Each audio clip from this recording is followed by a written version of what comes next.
এখনো পর্যন্ত যে তথ্য সামনে এসেছে, এসআইআর এ প্রায় 58 লক্ষ বাদ পড়তে চলেছে। এই তালিকায় 58 লক্ষের নাম রয়েছে বলে জানা যাচ্ছে। কেন্দ্র ধরে ধরে আপনাদের জানাবো যে কোন বিধানসভা কেন্দ্রে কতজন ভোটারের নাম বাদ যেতে পারে বলে সম্ভাবনা। ভবানীপুরে সংখ্যাটা 44,785, নন্দীগ্রাম সংখ্যাটা 10,899। পরপর আপনাদের সামনে বিধানসভা কেন্দ্র ধরে ধরে বলবো।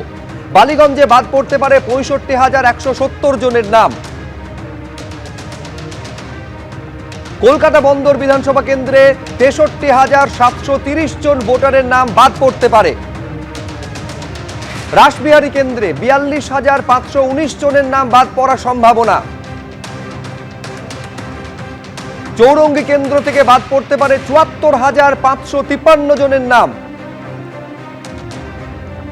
জোড়াসাঁকো কেন্দ্র থেকে 72,900 জনের নাম বাদ পড়তে পারে। অর্থাৎ কেন্দ্র ধরে ধরে আপনাদের জানাচ্ছি, যেটা এখনো পর্যন্ত যোগ করলে প্রায় 58 লক্ষের মতন দাঁড়াচ্ছে। আমি আরো আপডেট নেওয়ার জন্য সরাসরি রাজশ্রী দত্তগুপ্ত আমাদের প্রতিনিধির সঙ্গে কথা বলবো। রাজশ্রী, কি খবর পাওয়া যাচ্ছে?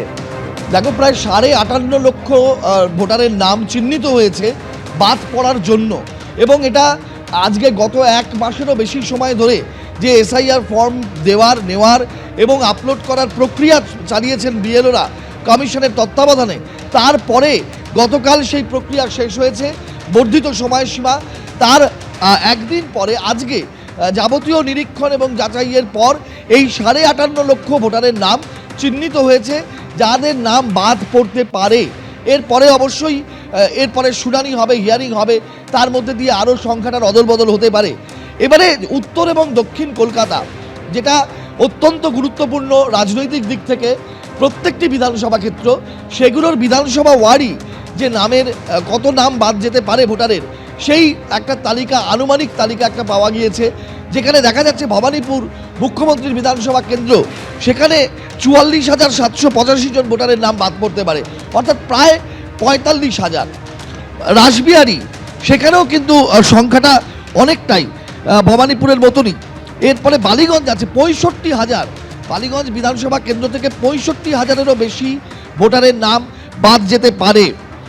রাসবিহারী থেকে 42,500, অর্থাৎ 42,500 ভোটারের নাম বাদ যেতে পারে বলে এখনো পর্যন্ত চিহ্নিত হয়েছে। এরকমভাবেই বিধানসভা কেন্দ্র ভিত্তিক একটা নামের কতজন ভোটারের নাম বাদ যেতে পারে সেই সংখ্যাটা কমিশন সূত্রে পাওয়া যাচ্ছে। নন্দীগ্রাম, যেটা বিরোধী দলনেতা শুভেন্দু অধিকারীর বিধানসভা কেন্দ্র, সেখানে প্রায় 11,000, 10,899 এই এতজন ভোটারের নাম বাদ যেতে পারে বলে চিহ্নিত হয়েছে এখনো পর্যন্ত। এই সংখ্যাগুলো তাৎপর্যপূর্ণ, কারণ তুমি জানো যে প্রথম থেকে বঙ্গ রাজনীতির একটা উত্তাল হয়েছিল এই সংখ্যা, কত সংখ্যক ভোটারের নাম বাদ যাবে, এইটা নিয়ে একটা জল্পনা তীব্র আকার ধারণ করেছিল।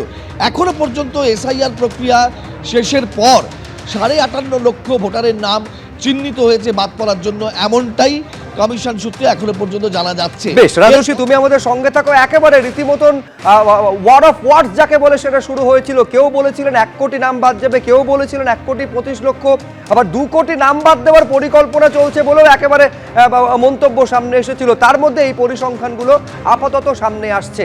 আমি এইখানে আপনাদের দেখাতে চাইবো যে বিজেপি বিধায়ক শঙ্কর ঘোষ, এই নিয়ে তিনি কি বলছেন। আমি আমার বিধানসভার ক্ষেত্রেও পর্যালোচনা করে দেখেছি যে সেখানে সেটা গড় ডেথ রেটের সাথে সঙ্গতিপূর্ণ আছে। আদপে কোনো অস্তিত্ব ছিল না, সেটা কিন্তু এসআইআর এর মধ্যে দিয়ে সামনে আসছে। এবং আমি একটু সময় নিয়ে কেস টু কেস স্টাডি করে প্রতিক্রিয়া দেব। তবে আবার বলছি, এই রাজ্যে এসআইআর না হলে এই ভোটার লিস্ট অন্তত ক্লিনজিং হতো না, স্বচ্ছ ভোটার তালিকা তৈরি হতো না। বিধানসভা কেন্দ্র ধরে ধরে আপনাদের জানাচ্ছি যে এটা সর্বমোট করলে এখনো পর্যন্ত প্রায় 58.5 লক্ষ এইটা বাদের তালিকায় রয়েছে, যেটা সামনে এসেছে। বিএলওরা যে এনুমারেশন ফর্ম নেওয়া এবং সংগ্রহ করা, তার ভিত্তিতে এই সংখ্যাটা সামনে এসেছে। জানিয়ে রাজনৈতিক চাপানুতোর তুঙ্গে উঠেছে। বিজেপির বক্তব্য আপনারা শুনলেন, এবারে তৃণমূলের কি বক্তব্য, দেবাংশু ভট্টাচার্য কি বলছেন দেখুন। নির্বাচন কমিশন তো শুভেন্দু অধিকারী যখন থেকে বলেছে 1 কোটি লোকের নাম বাদ যাবে, তখন থেকে সেই 1 কোটির টার্গেটটাকে ফিল আপ করার জন্য, যেমন বাবা মা বলে দেয় না 80 না পেলে ক্যাডবেরি দেবো না, সেরকম ভাবে ওই 1 কোটিটা পূরণ করার জন্য নির্বাচন কমিশন উঠে পড়ে দিয়েছে। একটা নিয়ম নিয়ে চালু হয়েছিল, হঠাৎ করে লাস্ট মোমেন্টে কি নিয়ম, যাদের ম্যাপিং হয়ে গেছে, যারা কাগজ জমা দিয়েছেন, তারপরেও যদি সন্দেহ হয় তাদেরকে নোটিশ পাঠাতে পারে। এই জিনিস কি বিহারে হয়েছিল? প্রথমে ম্যাপিং করাও, ম্যাপিং এ বাদ পড়লে ডাকো, ম্যাপিং এ বাদ না পড়লেও ডাকো, ইত্যাদি করে একটা 1 কোটি লোককে বিপদের মধ্যে ফেলো। তারা বিপদের মধ্যে ফেলার চেষ্টা করবে, আইনি লড়াই, রাজনৈতিক আন্দোলন, সব রকম আমরা পাশে থাকি। আমি আবারও সরাসরি নিউজ রুমে চলে যাব। রাজশ্রী দত্তগুপ্ত আমাদের প্রতিনিধি রয়েছেন। এখনো পর্যন্ত যেটা জানা যাচ্ছে 58.5 লক্ষ, যেটা প্রাথমিকভাবে এসআইআর এর অর্থাৎ এনুমারেশন পর্ব সম্পূর্ণ হওয়ার পর সামনে এসেছে। আমি কথা বলবো রাজশ্রীর সঙ্গে। এই সংখ্যাটা আরো বাড়তে পারে, এই সম্ভাবনা উজ্জ্বল, তার কারণ এরপর তো আবার রয়েছে ভোটারদের তথ্য যাচাই পর্ব।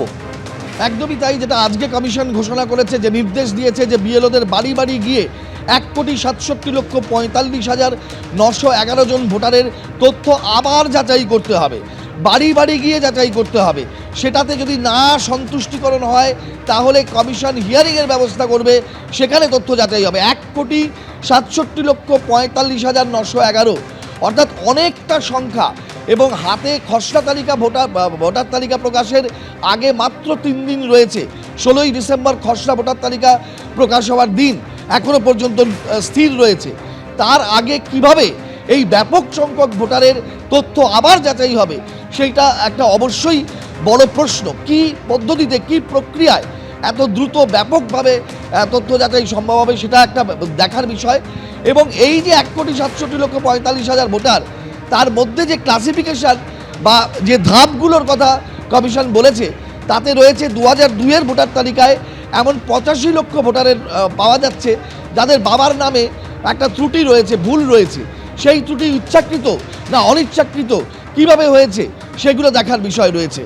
এমন অনেকের রয়েছে ভোটার, লক্ষ লক্ষ ভোটারের রয়েছে যাদের বাবার সঙ্গে সন্তানের বয়সের পার্থক্য 15 বছরেরও কম, 40 বছরের কমে ঠাকুরদা হয়ে গিয়েছেন, এমন 3 লক্ষ ভোটার পাওয়া গেছে। এইভাবে ভাগগুলো করা হয়েছে। এবং অনেক জায়গায় দেখা যাচ্ছে যাদের 6 জন ছেলে মেয়ে রয়েছে, এরকম একটা বিপুল সংখ্যক ভোটার রয়েছে। এবারে এইগুলো কি ঠিকঠাক, সেটাই কিন্তু যাচাই করতে হবে। কারণ সংশয়, দ্বন্দ্ব এর কোনো অবকাশ কমিশন রাখতে চাইছে না। একটা ত্রুটিমুক্ত ভোটার তালিকা তৈরি করতে হবে, এই লক্ষ্য নিয়ে এই প্রক্রিয়া শুরু হয়েছিল। সেই প্রক্রিয়া সফল হয় কিনা সেটা কিন্তু এই যাচাইয়ের বারবার যে আবর্তিত পদ্ধতি, তার মধ্যে দিয়ে ক্লিয়ার করার চেষ্টা চলছে। নিঃসন্দেহে সেটা নির্বাচন কমিশনের কাছেও চ্যালেঞ্জ, যে একেবারে ত্রুটিমুক্ত একটা ভোটার তালিকা তৈরি করা, যার ভিত্তিতে 26-এর বিধানসভা নির্বাচন হবে। আমি কিছুক্ষণ আগেও বলছিলাম যে বিধানসভা কেন্দ্র ধরে ধরে হাজার হাজার ভোটারের নাম বাদ যেতে চলেছে।